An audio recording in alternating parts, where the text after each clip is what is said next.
Using a throwaway because Erica knows my name. I, 26F, want to start by explaining my relationship with Erica, 28F. She's my husband Carter's younger sister, and we've been best friends since I was 16. Carter and I started dating in high school, and when he first took me to meet his family, Erica and I clicked instantly. Despite our 2-year age gap, we became inseparable. She was the sister I never had. Throughout high school and college, we did everything together. When Carter was busy with football practice, Erica and I would hang out at the mall or have movie marathons at her house. She was there for all my major life events, my high school graduation, my college acceptance, my first heartbreak when Carter and I briefly broke up during freshman year of college. When Carter and I got married 3 years ago, there was no question about who would be my maid of honor. Erica gave the most beautiful speech at our wedding about gaining a sister instead of losing a brother. Now I'm 31 weeks pregnant with our first baby, a little boy. Erica is also pregnant, about 22 weeks along with her and her fiancé Ben's first baby. Ben is a great guy who we introduced her to at our wedding. He was Carter's college roommate. We were thrilled when they started dating and even more excited when they got engaged last year. Finding out we were both pregnant at the same time felt like another special bond we would share. The current situation started about a month ago. Carter and I were watching childbirth videos on YouTube. I know it sounds silly, but we wanted to educate ourselves about what to expect.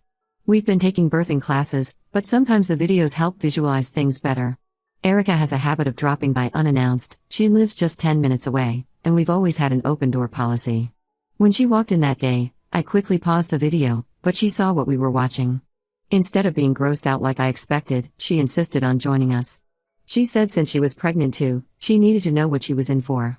Looking back, I should have changed the topic or suggested watching something else. The videos we were watching were quite graphic, real birth videos, not the sanitized educational ones they show in birthing classes. As we watched more videos, I started noticing changes in Erica's behavior. She got really quiet, which is unusual for her as she's normally very chatty.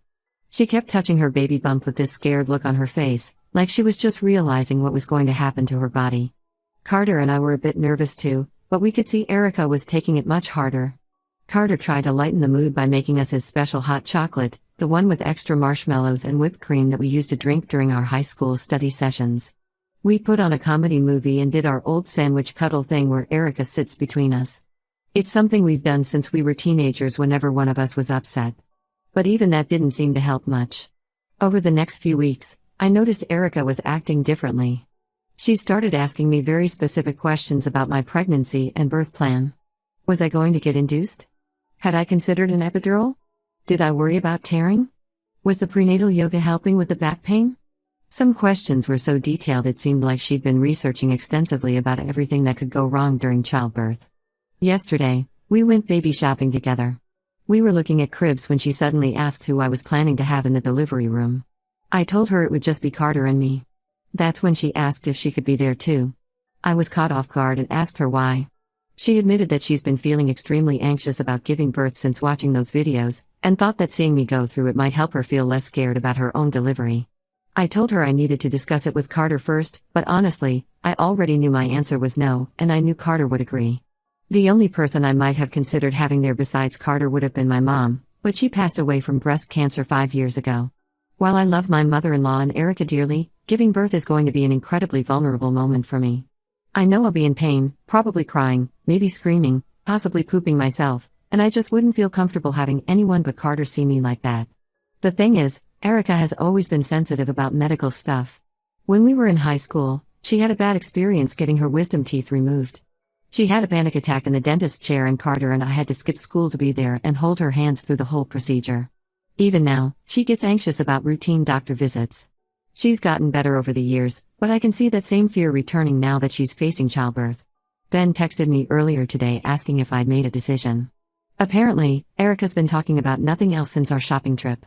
He mentioned that she's been having trouble sleeping because she's so worried about giving birth.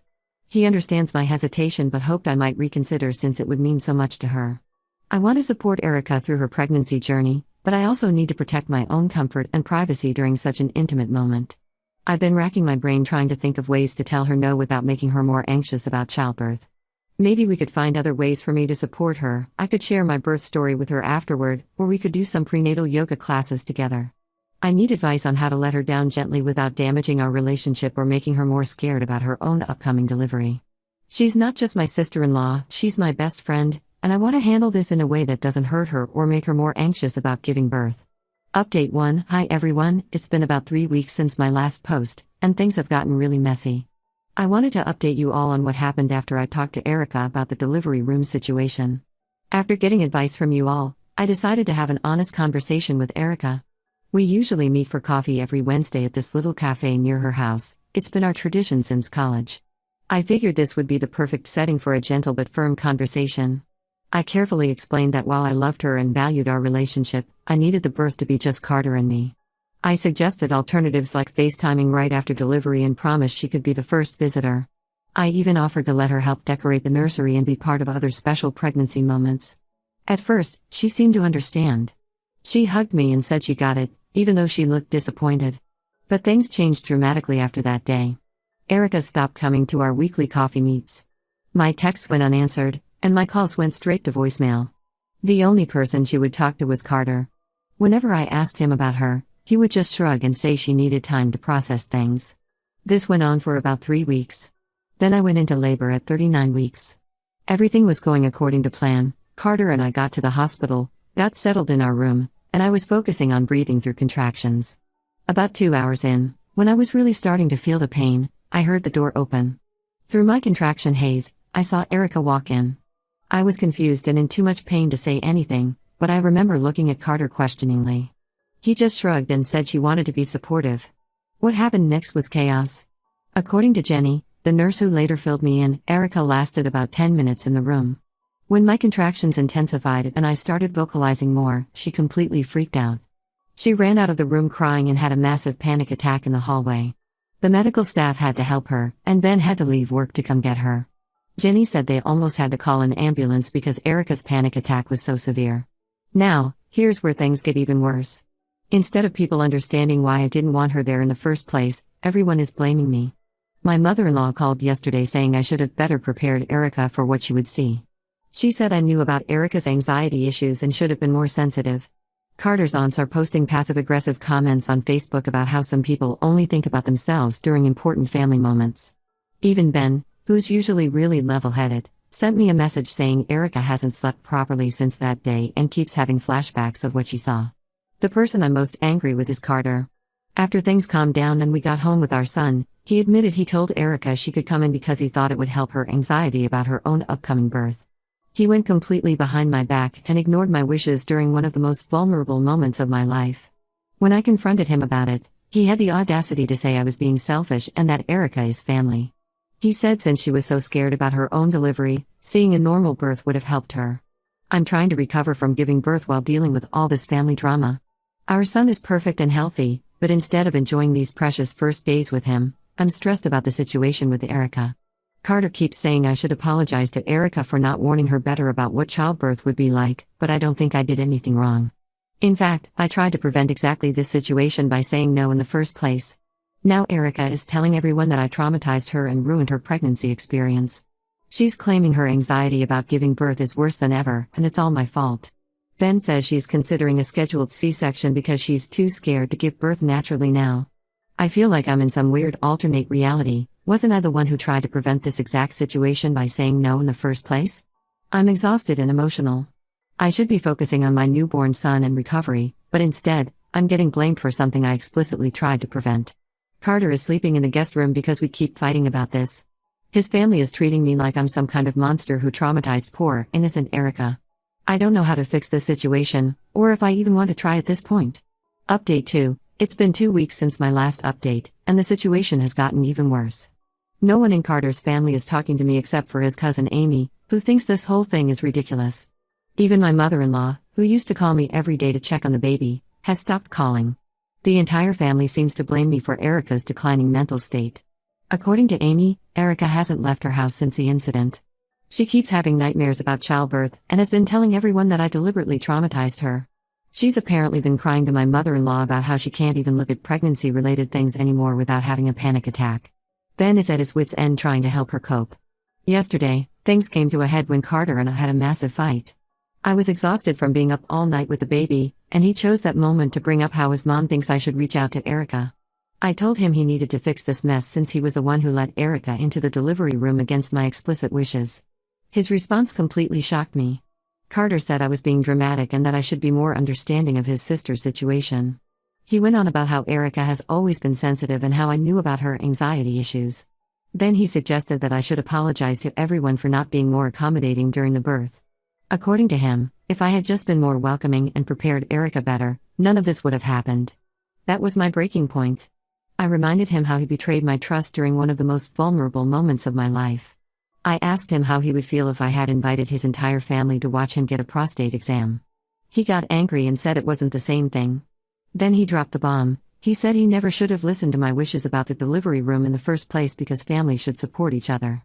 I couldn't believe what I was hearing. The man who promised to always have my back was essentially saying my comfort and privacy during childbirth didn't matter.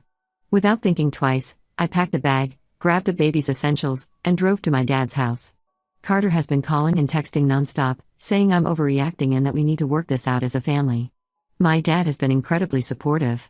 He said Carter choosing his sister's comfort over his wife's dignity during childbirth was unforgivable.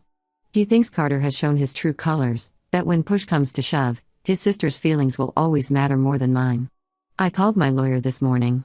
I don't know if this marriage can be saved, and honestly, I'm not sure I want to save it.